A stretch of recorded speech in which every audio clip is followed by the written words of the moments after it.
Sous la faible lueur des lampes à pétrole, Eva Kovalchik se glissa silencieusement entre les allées sombres de l'hôpital clandestin, son visage marqué par des cicatrices visibles qui semblaient raconter la tragédie d'une vie brisée. La neige tombait en flocons lourds, recouvrant la ville d'un manteau blanc impitoyable, reflet de son âme glacée. Elle ajusta rapidement son masque de soie usé, ses doigts tremblants d'émotion et de froid, tandis qu'elle s'approchait d'un patient fragile, un jeune garçon dont la respiration sifflait comme un souffle de désespoir. « Tout va s'arranger, mon petit », murmura-t-elle d'une voix douce mais ferme, en posant une main réconfortante sur sa tête. Ses yeux, d'un gris profond, brillaient d'un mélange de compassion et de colère contenue. Elle savait que chaque seconde pouvait être la dernière, que chaque contact pouvait la trahir. Son passé la hantait sans relâche. La perte de sa famille, lors d'un raid brutal, le cri déchirant de ses proches emporté par le rugissement des sirènes et le claquement brutal des bottes de la Gestapo. Elle se souvenait de la chaleur de leur dernier regard, de l'étreinte désespérée de sa mère, alors que la maison s'effondrait sous les coups. « Qu'est-ce que tu fais ici, Eva ?» susurra une voix rauque derrière elle. C'était un vieil homme, survivant d'un réseau de résistance, qui la regardait avec crainte et admiration mêlées. Elle se retourna, le visage marqué par la fatigue, mais aussi par une détermination farouche. « Je ne peux plus rester à regarder, » répliqua-t-elle, sa voix tremblante d'émotion. « Je vais frapper là où ça fait mal, toucher à ceux qui pensent être intouchables. » Elle savait qu'elle jouait avec le feu, que chaque pas la plongeait davantage dans l'ombre. Mais l'image de ses proches, déchiquetés par la barbarie, alimentait sa soif de vengeance. La tempête dehors grondait de plus belle, comme pour souligner l'urgence de son combat, dans un hiver où la vie elle-même semblait suspendue entre la peur et l'espoir, entre la justice et la destruction. Dans l'obscurité glaciale de cette nuit silencieuse, Eva se tenait immobile derrière le rideau déchiré de la petite fenêtre sale, ses yeux fixant la scène qui se déroulait dans la cour enneigée. La lumière blafarde des lanternes vacillait, projetant des ombres tremblantes sur le sol gelé, alors que des soldats de la Gestapo, lourdement armés, forçaient une jeune femme, Anna, sa sœur cadette, à faire un pas en avant. La petite figure frêle tremblait, ses joues rougies par le froid, mais ses yeux brillaient d'une détermination farouche, malgré la peur qui la nouait. Eva retenait son souffle, chaque muscle tendu, ses mains crispées contre le tissu rugueux de la muraille. Son cœur battant à tout rompre contre sa poitrine. Elle voulait crier, mais sa gorge était serrée, asphyxiée par l'émotion et la rage. Son regard se fixa sur l'officier, un homme au visage impassible, à l'uniforme, trop propre, trop froid. Il tituba légèrement en direction de la camionnette, un sourire narquois aux lèvres, tandis qu'il s'adressait à ses hommes d'un ton monocorde. « Allez, dépêchez-vous, on n'a pas toute la nuit. » La voix grave, presque mécanique, Eva sentit ses poings se serrer, une tension insoutenable la submergeant. Elle se souvint de l'instant où ils avaient arrêté Anna, sa main fragile tremblant dans la sienne, lui murmurant des mots d'encouragement, des promesses qu'elle ne tiendrait pas. La scène paraissait irréelle, figée dans le silence, de la neige qui tombait doucement, recouvrant le sol de ses flocons glacés. Eva se rappela la promesse qu'elle s'était faite. Cette nuit, elle ne resterait pas spectatrice. Elle allait agir, coûte que coûte. Son regard s'attarda sur le visage impassible de Rinard, le chef, son expression indéchiffrable comme un masque de pierre. Elle sentit une bile de colère monter en elle, une détermination ardente de le faire payer, de leur faire payer, pour chaque vie brisée, pour chaque larme versée. La respiration de sa sœur se faisait plus lente, plus fragile. Mais Anna ne pleurait pas. Elle regarda à nouveau par-delà le rideau, ses yeux noyés de larmes retenues. La pièce se figea un instant, le temps suspendu dans cette nuit glaciale, alors qu'Eva jurait en silence de ne pas laisser cette scène être leur dernier souvenir. Elle se dit que, dans ce froid mortel, Sa vengeance devait être aussi implacable que la neige tombant du ciel, qu'elle devait devenir leur silence, leur souffle, leur ultime acte de résistance. Et dans cette nuit glacée, elle fit le serment de tout faire pour que le jour se lève enfin sur un avenir où leur douleur ne serait plus vaine. Eva écouta discrètement la conversation qui se tenait derrière une porte entr'ouverte, ses sens tendus comme une corde de violon prête à céder. Une voix grave, presque nerveuse, chuchotait à ses collègues résistants, révélant une information cruciale. La Gestapo prévoit une opération massive demain matin. Ils vont arrêter toute la résistance dans le quartier. Le souffle d'Eva se fit plus court, ses doigts enfoncés dans la chair de ses paumes pour contenir l'adrénaline qui lui grondait dans le ventre. Elle se leva contre le mur froid, fixant la silhouette nerveuse de l'homme dont la voix tremblait à chaque mot. Son cœur tambourinait dans sa poitrine, martelant la cadence de sa détermination. La scène se déroulait dans un clair-obscur lugubre où la pâle lumière d'une chandelle vacillait, projetant des ombres dansantes sur les murs décrépits de la vieille cave. La tension montait comme une vague prête à déferler, chaque mot prononcé par le résistant étant une étincelle dans l'obscurité de ses pensées.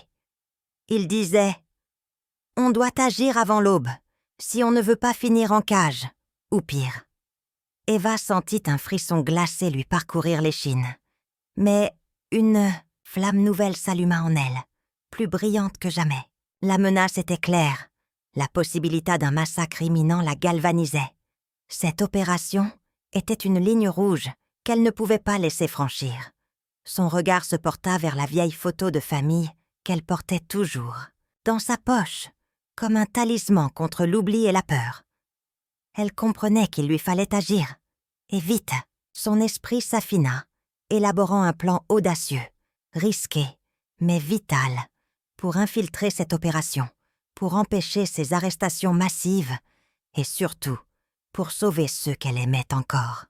La nuit s'épaississait autour d'elle, mais sa volonté, elle, devenait un brasier inextinguible, prêt à tout briser pour la justice. Développement narratif suivant. Convocando seu círculo secreto, Eva planeja um ataque estratégico, decidindo infiltrar-se na mansão de um oficial nazista durante um jantar, usando suas habilidades médicas para preparar um veneno invisível que possa incapacitar os alvos sem levantar suspeitas. L'histoire continue d'explorer les thèmes centraux du prompt original avec des personnages uniques et des situations captivantes qui maintiennent l'intérêt du lecteur dans le développement d'événements et de conflits présentés de manière riche et détaillée. Développement narratif suivant. Durante a preparação, Eva revisa uma antiga foto de sua família, que repousa em seu caderno de anotações, enquanto murmura uma promessa de vingança, reforçando seu propósito de destruir. A hierarquia da Gestapo de dentro para fora. L'histoire continue d'explorer les thèmes centraux du prompt original avec des personnages uniques et des situations captivantes qui maintiennent l'intérêt du lecteur dans le développement d'événements et de conflits présentés de manière riche et détaillée. La nuit était glaciale, le souffle de l'hiver s'infiltrant à travers chaque fissure des murs décrépits de la résidence de Rinard. Eva, dissimulée sous un uniforme de femme de ménage, avançait avec une précision silencieuse, ses pas étouffés par le tapis usé qui recouvrait le sol en marbre. Son cœur battait à tout rompre, mais son visage masqué par un maquillage discret et une expression neutre ne trahissait aucune émotion. Elle avait soigneusement préparé sa traque, une fine aiguille trempée dans un poison inodore, invisible, à l'œil nu, soigneusement dissimulée dans le manche de sa petite pince à épiler. Elle observait la scène d'un regard acéré, à travers la porte entr'ouverte du salon, où une quinzaine d'officiers de la Gestapo sirotaient lentement leur vin rouge, discutant dans un brouhaha feutré, certains échangeant des plaisanteries, amères ou des ordres en russe, d'autres simplement perdus dans leur propre arrogance. La pièce était chaleureuse, contrastant avec la froideur extérieure, mais dans l'esprit d'Eva, Tout cela n'était qu'un masque de décadence et de brutalité. Elle se glissa près d'un officier, son regard fixé sur lui, repérant la position de ses mains, ses tasses de cristal fin et l'éclat de ses yeux malveillants. Lorsqu'une opportunité se présenta, un moment où l'officier, distrait par une plaisanterie, leva sa coupe pour trinquer, Eva, d'un geste fluide, fit glisser la manche de son gant en soie, approcha doucement la pince à épiler et inséra l'aiguille dans la fine veine du bras de l'homme.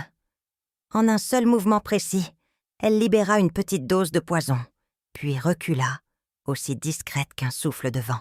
La scène se déroula en un instant, mais chaque seconde sembla s'étirer dans un silence oppressant. Elle se fit passer pour une employée de service, marmonnant à peine un « Tout est en ordre, messieurs », avant de se diriger vers la porte. Son cœur tambourinait contre sa poitrine, mais son visage demeurait impassible. Elle savait que la première étape était accomplie, que son plan prenait vie dans cette nuit obscure. La maison semblait retenir son souffle, tout comme elle, alors qu'elle disparut dans l'ombre, prête à poursuivre la suite de sa vengeance. Portée par la promesse de justice et la détermination de faire vaciller la brutalité de la Gestapo, une vie à la fois. Après le dîner, un silence lourd s'abattit sur la salle, seulement brisé par le léger bruissement des verres et le murmure des conversations devenues de plus en plus hachées. Lentement, la catastrophe silencieuse s'installait. Certains officiers, initialement confiants, commencèrent à toiser leurs assiettes avec une hésitation palpable. Leurs visages pâlit soudainement, leurs yeux s'écarquillèrent, et un frisson de malaise les traversa. Un premier grand officier, debout près de la cheminée, vacilla, ses jambes semblant se dérober sous lui. « Qu'est-ce qui se passe ?» murmura-t-il d'une voix rauque, avant de s'effondrer lourdement sur la moquette, la main crispée sur sa poitrine. Ses compagnons le regardèrent avec effroi, puis, l'un après l'autre, ils ressentirent cette sensation oppressante, comme un feu glacé qui leur rongeait les sangs. La salle se mit à tourner, les voix se faisaient lointaines, comme un écho déformé. Un officier, tentant de se redresser, chancela, puis tomba à genoux, la bouche entr'ouverte, incapable de parler. Dans l'ombre, Eva, figée derrière un meuble, retenait son souffle, son cœur tambourinant, à tout rompre contre sa poitrine. Elle savait qu'elle avait réussi. La vengeance prenait vie, implacable, dans cette scène de chaos silencieux. Un dernier souffle de soulagement traversa son esprit, mais une pensée glacée lui rappela la prudence. Chaque instant pouvait lui coûter cher si une brèche se faisait dans la couverture, soigneusement tissée. Pourtant, elle resta immobile, invisible, presque effacée par la pénombre, consciente que ses actions, bien que secrètes, marquaient un tournant décisif dans cette guerre invisible.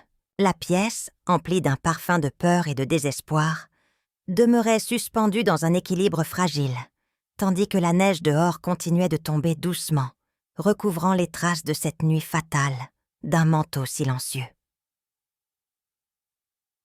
Dans le silence glacé de la pièce, Eva se tenait immobile, le regard fixé sur la carte mentale qu'elle avait soigneusement dressée. La nuit avait apporté une nouvelle clarté à ses plans, et chaque détail comptait désormais plus que jamais. Elle avait recueilli des informations précises au sein de la résistance, des noms, des lieux, des habitudes, des horaires. Elle savait que la prochaine étape serait cruciale. Avec la précision d'une chirurgienne, elle se pencha sur un carnet usé, où étaient notés les noms de ses cibles, chaque identité soigneusement codée. Un léger frisson lui parcourut l'échine lorsqu'elle pensa à l'ampleur de ce qu'elle s'apprêtait à faire. Ses mains tremblaient à peine, mais son cœur battait à tout rompre, comme si la peur ou la détermination s'affrontaient dans une guerre silencieuse. Elle murmura d'une voix presque inaudible, un rappel à elle-même. « Il faut que ça se fasse, il faut que ça se termine. » Lentement, elle sortit une petite boîte métallique de sa poche, contenant le poison élaboré avec ses connaissances médicales. Elle l'inséra dans une seringue, puis vérifia chaque étape, chaque mouvement, dans un balai précis et maîtrisé. Son regard se posa sur une photo ancienne, jaunie, d'une femme et d'un jeune garçon. Ses souvenirs, ses racines, ce qu'elle voulait encore protéger. Ce n'est pas une haine aveugle, c'est une justice que je poursuis, se murmura-t-elle, le souffle court. La tension monta lorsque son téléphone vibra doucement. Un message codé, lui indiquant que l'un de ses futures cibles serait, ce soir, à un rendez-vous précis. L'heure était venue d'agir. Elle ajusta une capuche sur ses cheveux, laissa échapper une respiration profonde, puis, d'un pas feutré, se glissa dans la nuit, invisible comme une ombre. Sa silhouette traversa les ruelles gelées, guidée par la lampe faible de ses convictions et de sa vengeance. Elle savait que chaque mouvement, chaque décision, pouvait changer le cours de cette guerre souterraine. Mais elle était résolue à aller jusqu'au bout, en visant ceux qui osèrent apporter le symbole de la terreur. La ville, recouverte d'une fine couche de neige, semblait retenir son souffle, comme si elle aussi craignait l'éveil imminent de la justice dans ce froid mordant. Dans une pièce sombre, dissimulée derrière un mur de briques recouvertes de graffitis, Eva se tenait au centre d'un cercle fragile, formé par quelques résistants, dont les visages étaient éclairés par la faible lueur d'une bougie tremblotante. Le murmure de leurs voix contrastait avec le silence glacé de l'hiver, mais chaque mot vibrait d'une intensité palpable. Eva, le regard dur mais interrogatif, prit la parole d'une voix presque hésitante. « Je comprends votre colère, mais chaque acte de vengeance doit être mûrement réfléchi. La frontière entre justice et folie est si fine. » Un homme, plus âgé dont le visage usé par la souffrance portait encore la marque d'anciennes épreuves, répliqua d'un ton rauque. « Tu crois que nos victimes ont choisi de subir cela? La Gestapo ne connaît pas la pitié, et ils ne la méritent pas. J'en ai vu un de leurs chiens brutaliser une mère devant ses enfants. Je n'ai pas pu rester là, à faire semblant. » Eva détourna le regard, la mémoire de cette scène, déchirante, remontant à la surface, ses poings se serrant instinctivement. Elle murmura presque pour elle-même « Et si, en répondant à leur barbarie, nous devenons eux-mêmes ?» Mais un autre, plus nerveux, intervint en levant la voix. « Mourir en silence, c'est leur donner raison. Si nous n'agissons pas, qui le fera ?» Leur échange, chargé de doutes et de rancœur, révélait l'ouragan intérieur d'Eva. Elle se sentit submergée par la tempête de ses propres contradictions. D'un côté, la soif de justice, pour sa famille, de l'autre, la crainte de perdre son humanité dans la noirceur de cette guerre. Elle ferma les yeux, respira profondément pour calmer son cœur battant, puis dit d'une voix ferme. « Je ne peux plus rester là à attendre. Ce sont eux ou nous.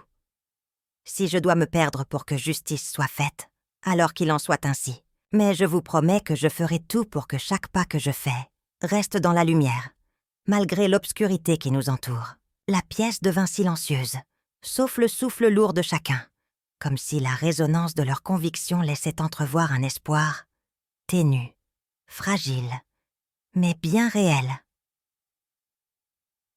Dans l'obscurité glaciale de la soirée, Eva scrutait les plans griffonnés, à la hâte sur une vieille carte déchirée, ses doigts tremblants, mais déterminés. Elle venait d'apprendre par une source secrète que Rinard avait prévu une opération d'envergure. Une arrestation massive en plein cœur de la place centrale. Un symbole de sa brutalité et de son contrôle implacable. La silhouette floue de la résistante se détachait contre la lumière vacillante d'une lampe à gaz, ses yeux ardents, fixant chaque détail, chaque mouvement prévu. Si Rinard veut jouer avec le feu, il va la brûler, murmura-t-elle, la voix rauque, presque inaudible dans l'air lourd de la pièce clandestine.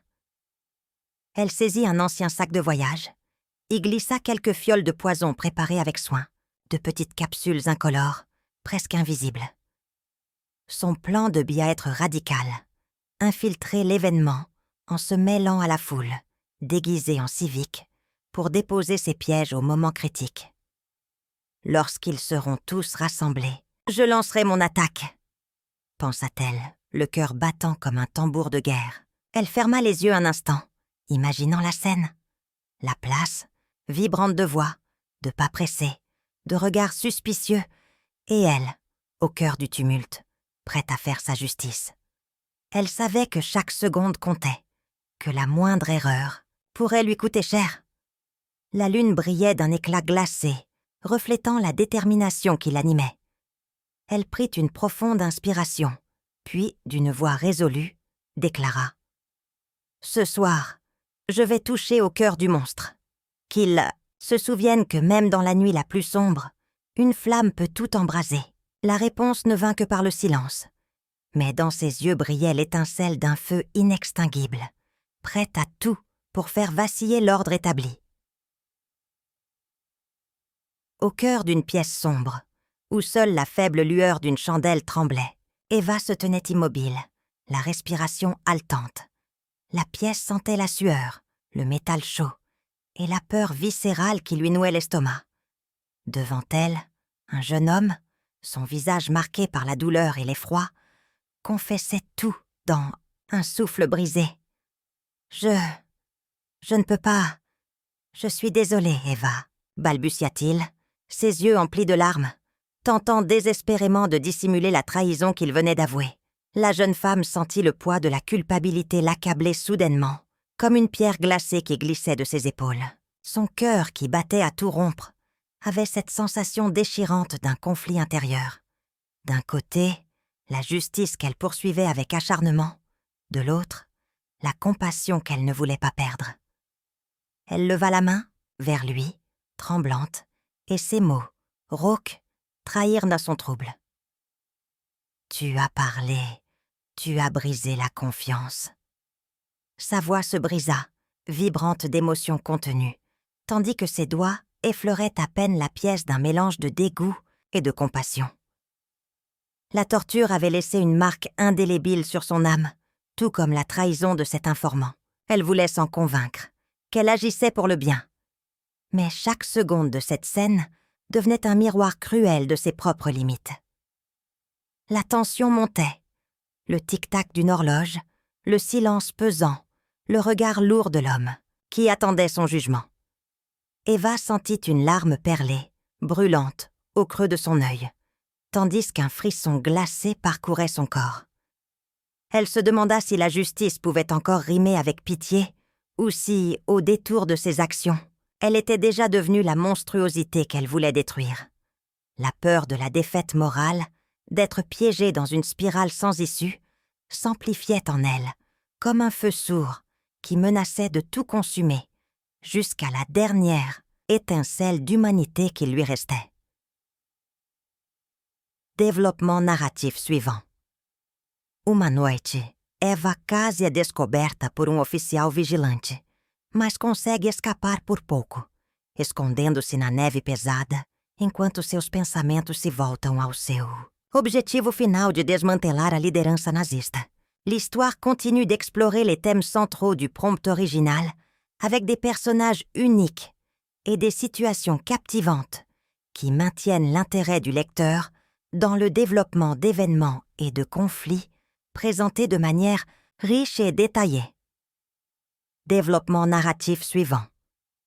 Decidida a intensificar seus ataques, Eva infiltra-se na sede central da Gestapo, disfarçada de funcionária, usando código secreto que descobriu na resistência para acessar o interior do prédio sem levantar suspeitas. L'histoire continue d'explorer les thèmes centraux du prompt original avec des personnages uniques et des situations captivantes qui maintiennent l'intérêt du lecteur dans le développement d'événements et de conflits présentés de manière riche et détaillée. Développement narratif suivant. Dentro do quartel-general, Eva coloca uma armadilha que combina uma distração visual com veneno potente, planejando golpe final contra Rinar, que ela acredita ser o cérebro por trás da opressão na cidade.